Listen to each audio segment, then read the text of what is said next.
очень такая талантливая девочка, Иснасия Паскевич, она организовала мастер-класс по плетению сутажным шнуром. Мне эта техника очень понравилась. Я посмотрела в интернете очень много красивейших изделий из сутажа, и я решила пойти. Вот, я сходила на этот мастер-класс, получила огромное удовольствие, сшила одну сережку, и с этого началось мое увлечение сутажом.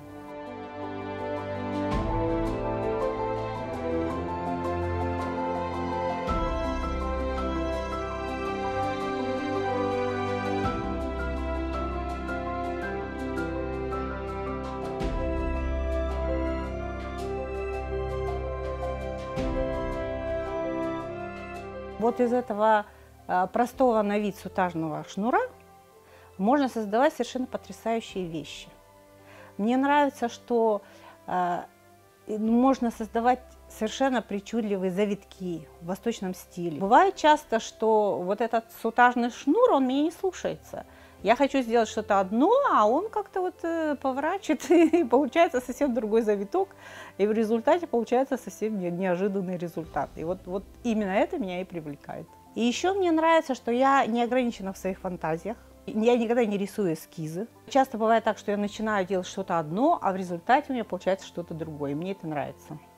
Потому что вот не люблю находиться в каких-то рамках. Для меня важна свобода самовыражения.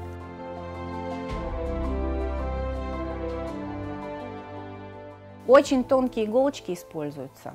И сутажные шнуры бывают разные. Вот если белорусского производства сутажные шнуры, они очень жесткие. Ну и тут исколотые пальчики гарантированы, так сказать. Очень больно и долго. А если используешь там другие сутажные шнуры, как бы процесс более легкий, но все равно это кропотливый труд. Это часы, вот сидение вот в такой позе, и вот вышиваешь. Вот. Но я бы не сказала, что это легко, но и не так трудно, как может показаться.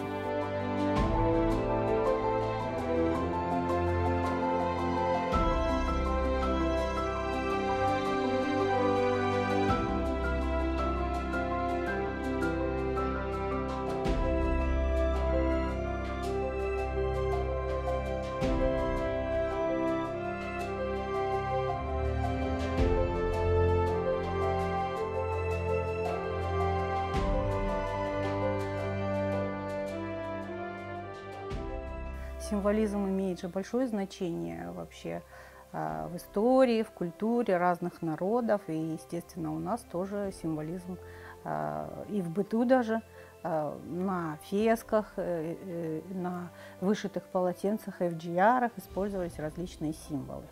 Это очень интересно, это просто целые рассказы, какие-то можно даже вот повествования путем этих символов можно передать. И поэтому это, конечно, очень интересно, и я стараюсь эти символы изучать и применять в своих работах, насколько это возможно в сутажной технике. Орнамент у нас вообще очень богатый, в основном растительный, но есть и геометрические узоры. Ну и мне нравится все это использовать в своих работах. Вот, например, очень люблю использовать пейсли, или еще его называют турецкий огурец.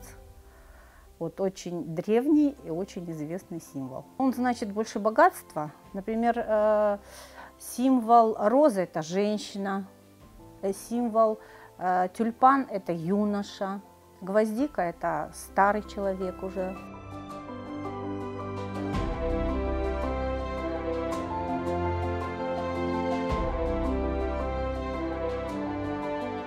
Мне всегда хотелось сшить пояс. Моя мама, когда выходила замуж из деревни Махульдур в деревню Багатар, свекровь подарила ей кумуш хушах крымско-татарский, очень красивый, я тоже в нем выходила замуж. Сохранилось у меня от него только бардонез сюлюк.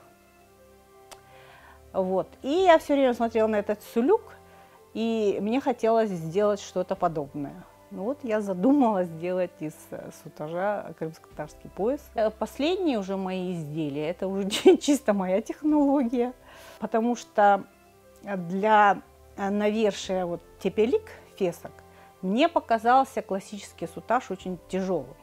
Мне захотелось сделать что-то более легкое, вот я стала придумывать свое. Мне всегда хотелось оставить что-то своим внукам, чтобы им напоминало об их корнях. И вот поэтому я хочу им оставить наследство собственноручно сделанные фесочки, пояса, чтобы они знали, кто они, откуда они родом, какие у них истоки богатые и насколько это ценно.